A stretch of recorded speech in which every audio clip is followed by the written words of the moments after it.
Hello family, enjoy this relaxing moment with AfriTales 38. Remember to subscribe and share your thoughts in the comment section and generously hit the like button because it means a lot to us. Please relax and enjoy as we dive in the story. The man in aisle 6. It was supposed to be a normal Thursday afternoon. Maya Roberts pushed her shopping cart through the aisles of the local grocery store, barely noticing what she was tossing in. She moved on autopilot: bread, coffee, cereal. Everything looked the same. Everything felt the same. Except inside her. Inside, Maya was anything but okay. It had been 2 years since Liam's accident. 2 long years of waking up alone. 2 years of looking at the empty side of the bed, feeling like a ghost in her own life. She had learned to fake smiles, nod at conversations, even laugh once in a while. But the ache. It was always there. Silent. Heavy. Constant. She reached for a jar of pasta sauce when something caught her eye. A man. Just down the aisle. Tall. Dark-haired. Lean-built. He moved slowly, his fingers skimming the canned goods like he was lost in thought. Something in her chest stirred. She squinted. The shape of his shoulders. The way his hair curled slightly at the back. The small scar on his wrist. No. It couldn't be. Liam. Her breath caught. The world tilted. Everything else, the hum of the store lights, the faint music overhead, the chatter of nearby shoppers, disappeared. He turned slightly. And for a brief second, the eyes met. Grey eyes. Stormy. Familiar.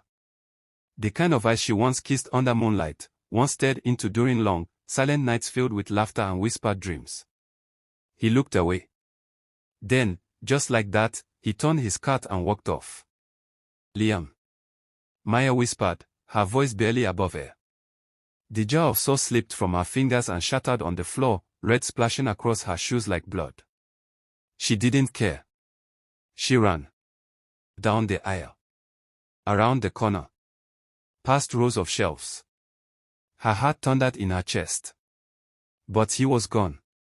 Just like before. Just like 2 years ago.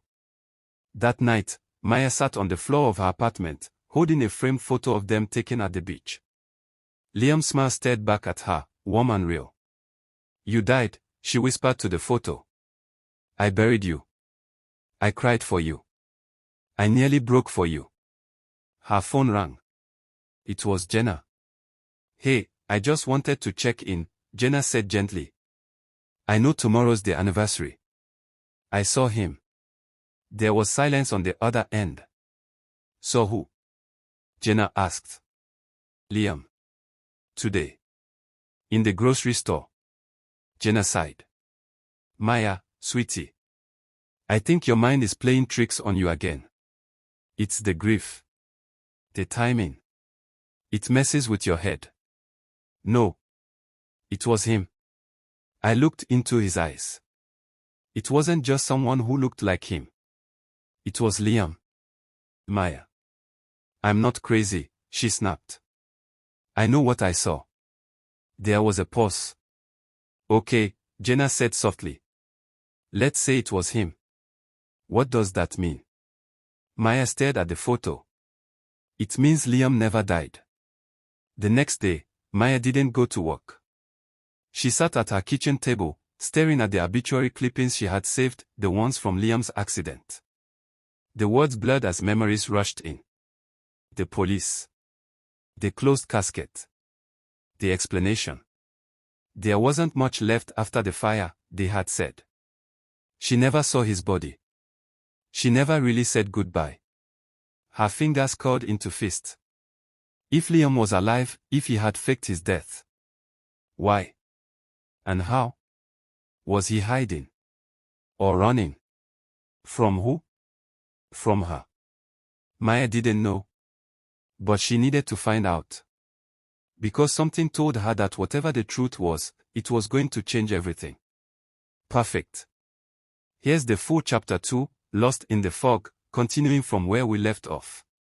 We'll dive deeper into Maya's past, her memories of Liam, and begin to uncover the first cracks in the perfect love story she thought she had. Rain tapped gently on the kitchen window as Maya flipped through the worn leather journal in front of her. It was Liam's, or at least, what was left of him. Notes. Scribbles. Random thoughts. He used to write in it late at night while sipping tea. She remembered those nights well. "It helps me clear my head," he'd say, smiling at her over the top of the pages. Now, she searched those same pages for something else. A clue. A secret. A reason. 2 years ago, Maya had trusted everything Liam said. Every story, every excuse, every late night when he claimed to be stuck at work. She had believed him, blindly, fully, lovingly. But now? She wasn't so sure anymore. The day of Liam's death came back to her in sharp flashes. The knock on the door. 2 police officers. A crash. A fire. Identification through dental records. A closed casket. Maya had screamed until her throat was raw. She barely remembered the funeral. Only the silence. The endless silence. Friends whispering. Her mother crying beside her. Jenna holding her hand tightly. "I didn't even get to say goodbye," she whispered now, tears burning behind her eyes. She pulled out the police report again. She'd read it 100 times before.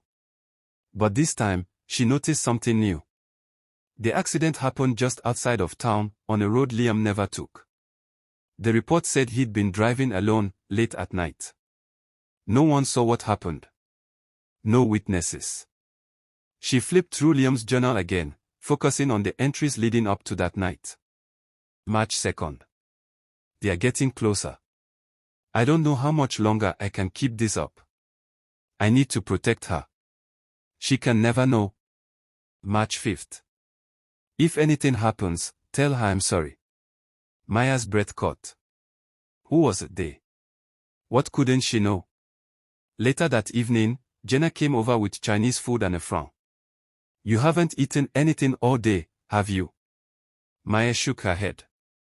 They sat in silence for a few minutes, picking at noodles. Finally, Jenna asked, "Do you really believe Liam faked his death?" Maya looked at her. "I don't know what to believe. But he didn't die in that crash." "I know that now." Jenna sighed, her face softening. "Then we find out the truth." Maya blinked. "You believe me?" "I don't know if I believe in ghosts, Maya. But I believe you. And if there's even a small chance that he's alive, you deserve answers." That night, Maya couldn't sleep. Her dreams were filled with shadows and smoke. She saw Liam's face, but every time she tried to reach him, he turned away. The next morning, she stood at the window, watching the sun rise behind grey clouds. Her heart was heavy, but something else stirred beneath it now. Not just grief. Determination. She needed to know the truth. Even if it hurt. Even if it changed everything. Because maybe Liam wasn't just a memory after all. Maybe he was still out there. Hiding. Running. Waiting. The group. Maya wasn't sure what she hated more, the circle of folding chairs, the smell of instant coffee, or the forced smiles of strangers trying to fix what couldn't be fixed. It was Jenna's idea. "You need to talk to people who understand grief," she'd said. "You can't carry this on your own." So here she was. In the basement of a local community center, surrounded by a dozen other people with eyes like hers, tired, heavy, quietly broken. A woman named Marianne, who ran the group, welcomed her gently. "No pressure to share. You can just listen today." Maya nodded and sat in the back. The stories began. A man who lost his wife to cancer. A teenager whose brother overdosed. An older woman who still set a place at the table for her late husband. It was honest. Raw. Painful. And Maya almost left. Until Ben spoke. He looked to be in his mid-30s. Quiet. Nervous. His voice cracked slightly as he spoke. "I lost someone too," he said. "But I'm not sure if they're really gone. Maya's heart jolted. She leaned forward. Everyone tells me to move on, Ben continued. But a few months ago, I saw someone who looked exactly like her. Same laugh. Same walk. It threw me. It still does. The others nodded, sympathetic. Marian offered a soft word about hallucinations being normal during grief. But Maya wasn't listening to her anymore. She was watching Ben. Because his story sounded exactly like hers. After the session, she waited outside, pacing nervously until he came out. Hey, she said quickly. Ben, right. He blinked in surprise. Yeah. Can I ask you something? That person you saw, what if it was them? What if they're alive? Ben's expression changed. From confusion, to fear, to something like relief. I thought I was the only one, he whispered. They sat at a nearby coffee shop, steam rising from their mugs. Ben stirred his tea, avoiding eye contact. Her name was Elise. She vanished 2 years ago. They said she died in a boating accident. But I never saw her body. No funeral. Just gone. Maya leaned in. You said you saw someone who looked like her. Yeah. Downtown. She was working at a bakery. New name. New hair. But it was her. I'm sure of it. Maya's heart tottered. What did you do? Nothing. I froze. Then I went back a few days later, and she was gone. Like she knew I was watching. Maya hesitated. Then said the words she hadn't said to anyone else. I saw someone too. A man. My fiancé. I buried him 2 years ago. And now? I think he's alive. Ben stared at her, wide-eyed. Then slowly, he nodded. Maybe we're not crazy after all. Before they parted, Ben handed her a folded piece of paper. This might be nothing, he said. But if your guy is who you think he is, there's a chance he's in this town. Someone matching his description has been working at a bookstore on Maple Street. Goes by the name Daniel Miles. Maya's breath caught. Maple Street. That was just 2 towns over. Thank you, she said, clutching the paper like it might blow away. Ben gave her a long, knowing look. Just be careful. Sometimes, the truth hurts more than the lie. That night, Maya couldn't stop shaking. Because for the first time in 2 years, she had something more powerful than grief. A lead. And she was going to follow it, no matter where it went.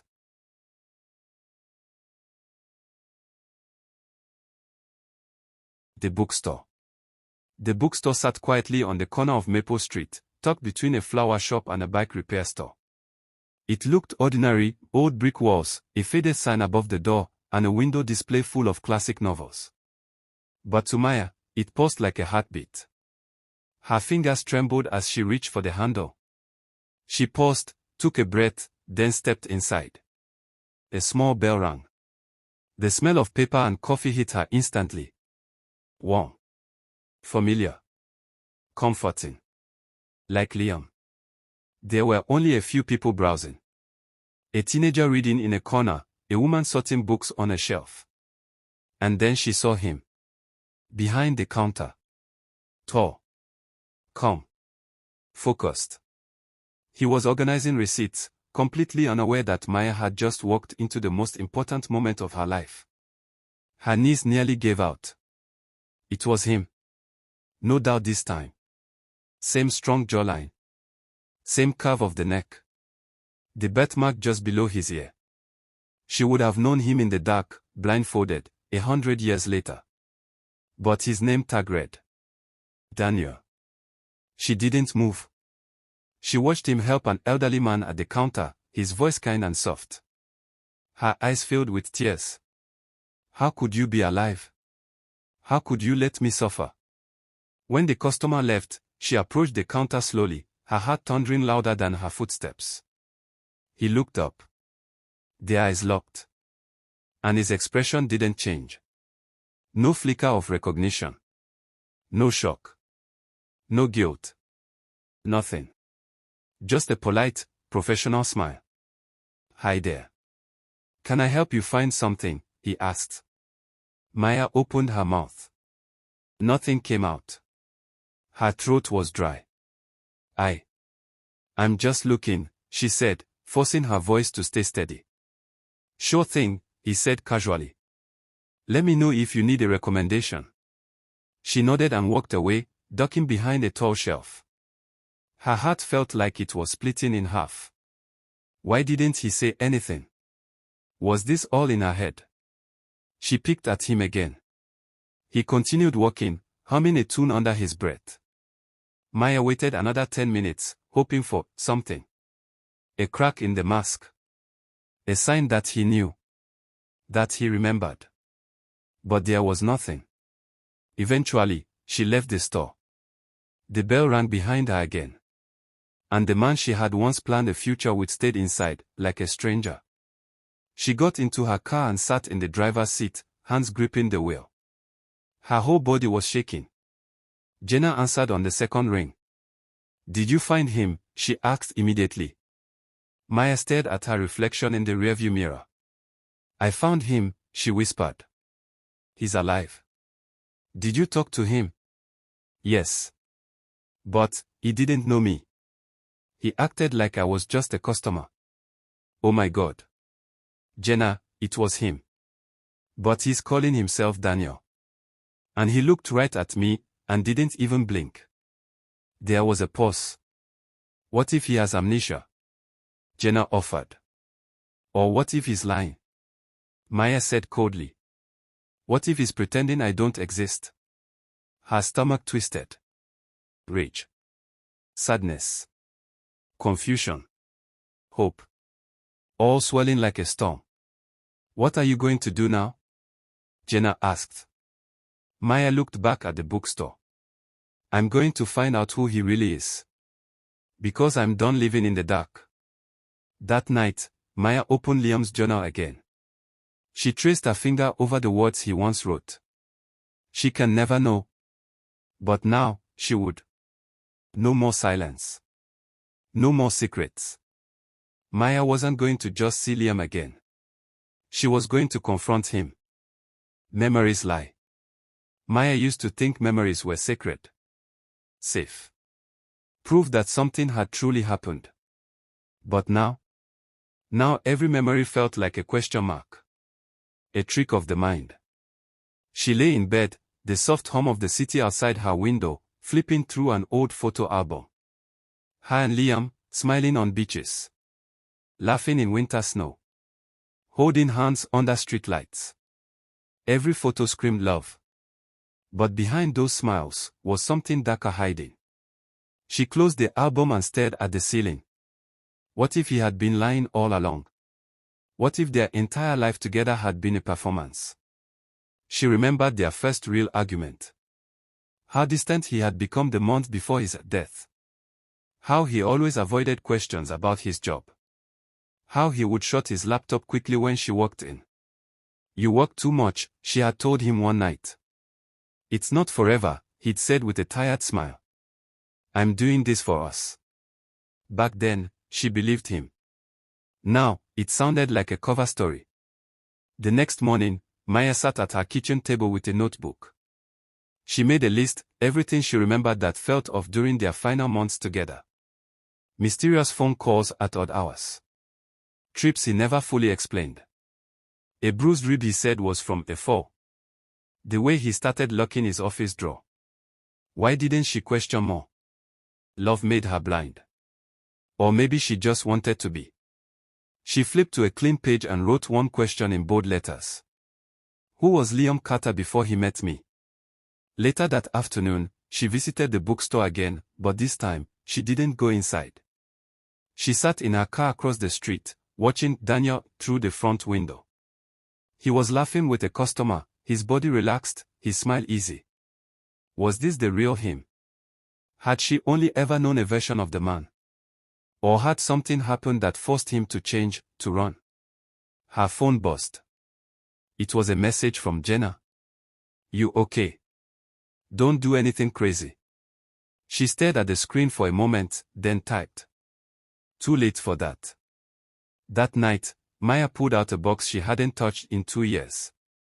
Inside were old letters, movie tickets, a dried rose, and one thing she had almost forgotten. A USB drive. Liam used to back up files on it, photos, work reports, ideas for a book he wanted to write. She plugged it into her laptop.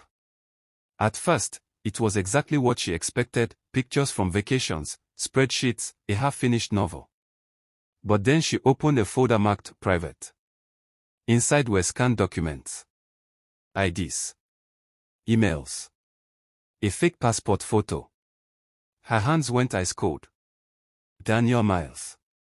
The name he was using now. He had planned this. Long before the crash. Maya leaned back in her chair, the screen still glowing. Who are you? She whispered. Tears slipped down her cheeks, not from grief this time, but from betrayal. Their love had been real, hadn't it? Or had she been just another piece of the lie? Truth in pieces. The third time Maya entered the bookstore, she didn't walk in like a fallout. She walked in like someone hunting answers. Maya drifted in a fog. It was quieter than usual, but of exhaustion. Only one person sat near the kind that settles into your bones after a storm has passed. Daniel everything behind the counter, sorting receipts. She didn't cry. This time, not much. She didn't hesitate. Instead, she walked straight up and said clearly. She tossed old letters into boxes. He looked up, took Liam's or Daniel's photos down from the wall. Do I know you? Donated the sweater he left at her place years ago. Don't do that. Scrub the kitchen until her hands pretend. Grief I know who you are. A flicker crossed his face. Truth was a bruise like a crack in glass. Darker, slower to fade. But then it was gone. Jenna showed up 2 nights later. You've mistaken me for someone else. But welcome. I'm Daniel. She let herself in and found Liam on the couch. She sat in a blanket with the TV flickering silently in the background. You died in a car crash 2 years ago. Jenna asked gently. And you've been hiding Maya ever didn't since. Look away from the screen. The other customer looked up at the sound of her voice. Jenna sat beside her. Left. And they were alone now. He said he faked his death. He closed the drawer slowly and leaned on the counter. He owed people money. You should leave, he said disappearing quietly. Was the only way to keep me safe. Not until Jenna raised an eyebrow. Why did you do it? Maya Why did you let me think you were dead? Yes and no. Silence. I believe the danger was real. And but then I also believe he made the easy choice. Come back at closing. Disappearing was clear. Promise me you won't disappear again. No accountability. He didn't look at her. They sat in silence for a while. You gonna tell anyone? In her car for 2 hours. Jenna asked. Watching the sky darken. What's the point? When the store lights finally went out, the door opened. He's not hurting anyone now. He stepped out. He's just She followed him to a small apartment just a block away. In a new life. Once inside, but you're not a ghost anymore. Different Jenna said softly. No Maya traces of the man she used to love. You've been haunting yourself, Maya. No shared photographs. Stuck in the past, stuck in no what-ifs. Just a stranger's life. You know the truth. He sat on the couch and rubbed his hands together like he was trying to warm them, even though the room wasn't cold. Maya opened a new journal and started to write again, her voice soft now. Not to Liam. Why did you do it? Him. He didn't speak for a long time. Her pain, then. Her strength. I was in trouble, Maya. Her choices. Real trouble. Her growth. He looked up at the Maya she used to be, the woman who loved Liam blindly. His eyes were cold. The Maya who remained was bruised. Yes. I owed people. But also dangerous people. At the next support group, Maya decided to speak for the first time, and they threatened to come after you. There, sitting quietly. I had 2 choices: giving her a small run and disappear, or risk dragging you into something that could have killed you. She began, her voice a little shaky. So you let me think you were dead. I lost someone. You let me break into pieces. I thought he died. For 2 years. I watched you from a distance, and then I found out I went to your apartment. He wasn't dead at all. I almost in the group. But I saw you crying through the window, and I couldn't. Said it was Maya's to protect me. And maybe that was not your choice to make. But I realized something. You took everything from me. Without honesty isn't love. You erased our life like it didn't matter. Control. He stood up, I lived in that illusion for too long. It did matter. She paused, taking a deep breath. You think I didn't love you? I'm not here today because I did love you. I'm here to talk about how we keep going. You should have trusted me, ourselves by the people who left us, whether by death or by choice. Instead, silence followed. You buried me in a lie. Then soft claps. Tears welled in her eyes. Then a few tears from others. You don't know what it's like to grieve someone who still smiled at her, pride in his eyes. He sat back down. And for the first time in a very long time, she looked around and felt something stir inside her. His apartment was not clean. Sadness. Tidy. Not loss. Empty. But light. Just like the version of him that stood in front of her. So what now? He asked. She shook her head. Now. Now I live my life. Without you. For real this time. I'm sorry, Maya. I know, she said quietly. But sorry doesn't undo what you did. As she walked out the door, she didn't feel lighter.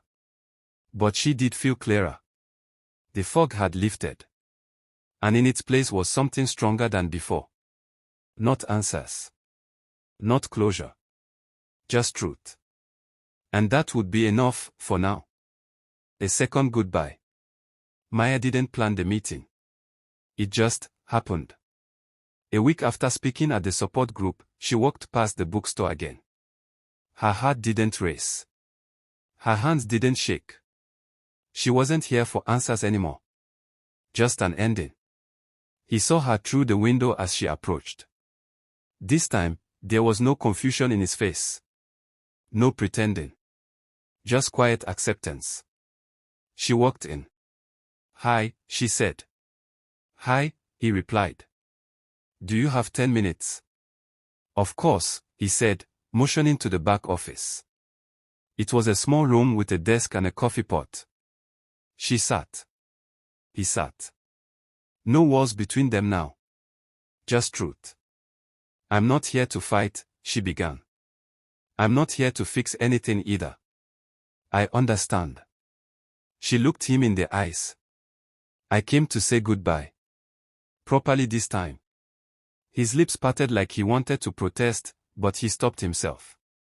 Maya, I don't, she said gently. I know you think you did what was right. Maybe part of you still believes it was. But you took my choice away. You decided my future for me. And that's not love. He lowered his gaze. I lost everything too, he murmured. You weren't the only one who hurt. I know, she said. And I'm sorry for whatever pushed you that far. But I can't carry your pain anymore. I have my own to heal. A long silence stretched between them. So this is it, he asked finally. Yes, she nodded. This time, I choose to walk away. She stood. He did too. Can I hug you? He asked softly. She hesitated. Then nodded. The embrace was brief. Gentle. Final. Goodbye, Liam, she whispered. Goodbye, Maya. She turned and walked out of the room, the door clicking shut behind her. And for the first time in 2 years, it didn't feel like something was ending. It felt like something was finally beginning. Later that night, Maya lit a small candle by her window. She didn't cry. She didn't ache. She simply watched the flame dance. One goodbye had nearly destroyed her. But this one had set her free. Beginning again. Spring arrived quietly. The first morning sunlight slipped through Maya's curtains, casting golden lines across her bedroom floor. Sometimes, children come to remind you of who you were and how far you've come. The city felt alive again. It had been 6 months since Maya last saw Liam, and so did she. Or Daniel, or whatever name not he in a dramatic, movie-ending kind of way. She didn't think about him every day anymore. Honest ways that mattered just in flashes. She didn't think about Liam when she made coffee anymore. In the quiet spaces between busy moments. She didn't avoid their old songs. And strangely, she could walk past couples holding hands one afternoon, not while walking through a remember the pain, Maya saw a man from behind who looked like him. Maya found a new rhythm.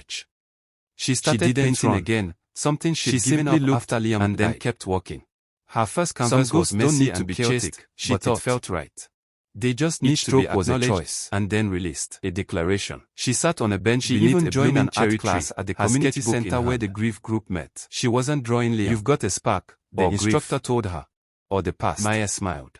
She was sketching a small cafe she'd seen earlier, a place she thought of opening one day. She sat beside Ben. A dream she hadn't let herself imagine quiet before. Nods, both knowing because the other had been through her future was hers again. The other side.